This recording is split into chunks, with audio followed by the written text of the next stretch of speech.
be the first vegan heavyweight ever. Hear that? First vegan heavyweight ever.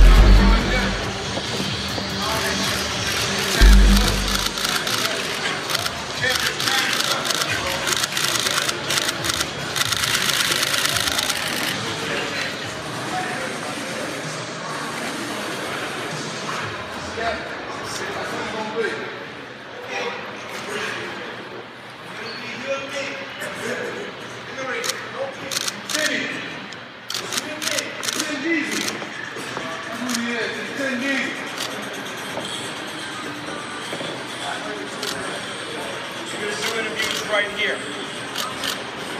So over back. Come sit there and do the interview. I'm gonna sit on the left. Yes, sir. That's it. All right, we're sitting right here, then, guys. Seems like you've done this a million times. You seem relaxed, confident. Yeah. Reading that right? What up, B? Sure. Yeah, it hasn't been that long. What's up, BJ? It hasn't been that long, but it's I do it as if I did it for a long time. So this is the life that's been placed upon me by God, and this is the life I'm trying to live, and I respect it, I honor it, and I do it the right way. So many guys have tried, and so many guys have had so many problems.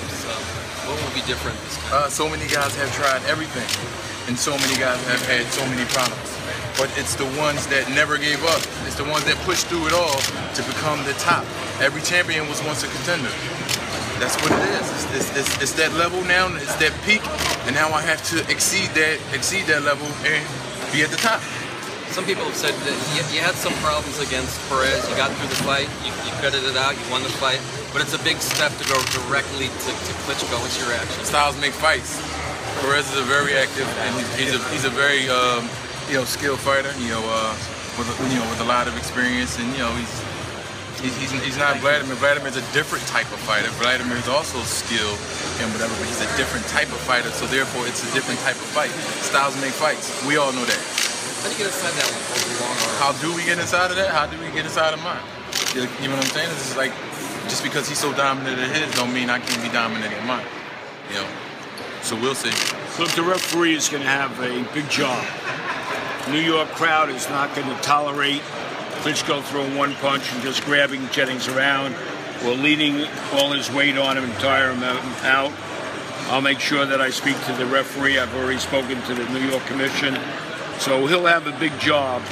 But Jennings knows what to do. They practice. There's nothing Klitschko's going to bring to this fight that he hasn't brought to last 27 or whatever his short says. But it's a different fight. Is there a concern that he's going to get away with whatever he can get away with? There's no concern. My concern is that I be 100%, and my concern is that I stay focused and I take the task that I have in front of me.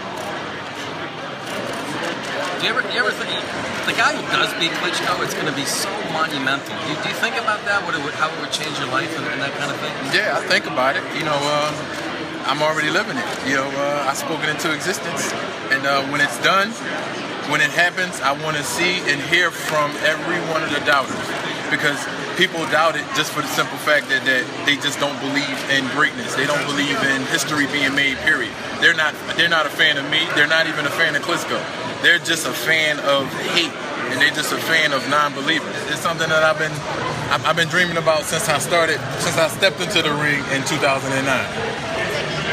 Klitschko, he was screaming some stuff at you. What was he saying to you?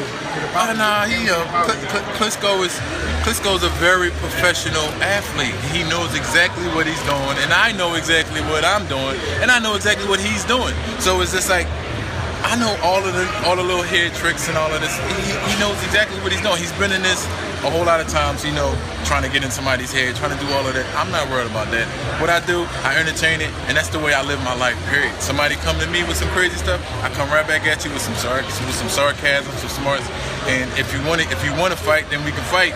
And if you want to take it wherever else you want to take it at, we can do that too. So I'm used to that. I think Jennings said it best yesterday at the press conference to Klitschko himself. He said, I feel you, and I know you feel me. Mm-hmm. And I think there's mutual respect. Now there is, for sure. And I think Klitschko knows he's in for a real fight. As I've always said, he's the single best athlete he's ever fought. And I believe that's going to be the major difference in the fight, besides his heart and everything else he brings to the table. But they feel one another. Very rarely you see two fighters banter around at an open workout. It just doesn't happen. Normally they kick the other guy out. We didn't kick him out. We let them all take seats. What would it mean to you? What would it mean to you to win this W? It'll mean the world. You know, that it actually satisfy myself, you know, as far as the goal that I set out to do. And it'll just make me more of a believer. That's a mark. Listen, I did this in so little time.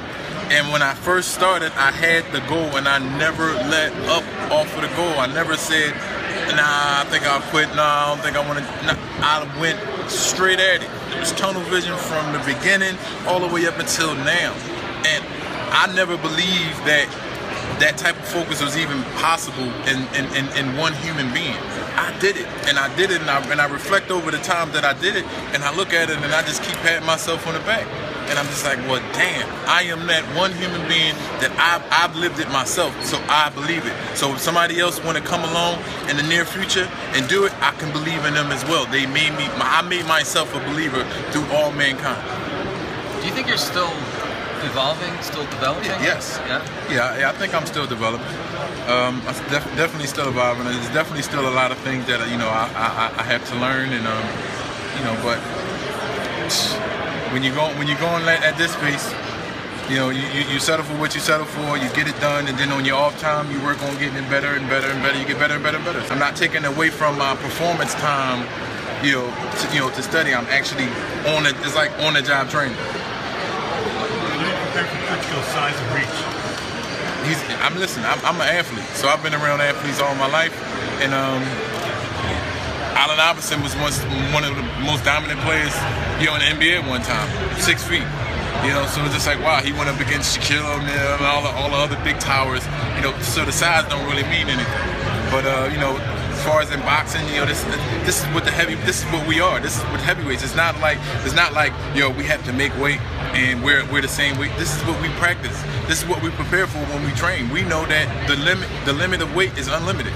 So we know to prepare for somebody that's stronger. We know to prepare for somebody that's bigger, and that's what we prepare for, and that's what we come out, and that's what we bring out in the ring. You were talking about the doubters. I think one reason that people are doubters is because it's been so long since they've seen Klitschko really challenge. Not really. Can you understand that? Not really. And I made my point when I said they're not even Klitschko fans. They're not even my fans. They're just doubters of period. They doubt LeBron James. If LeBron James missed a shot or whatever, and they just.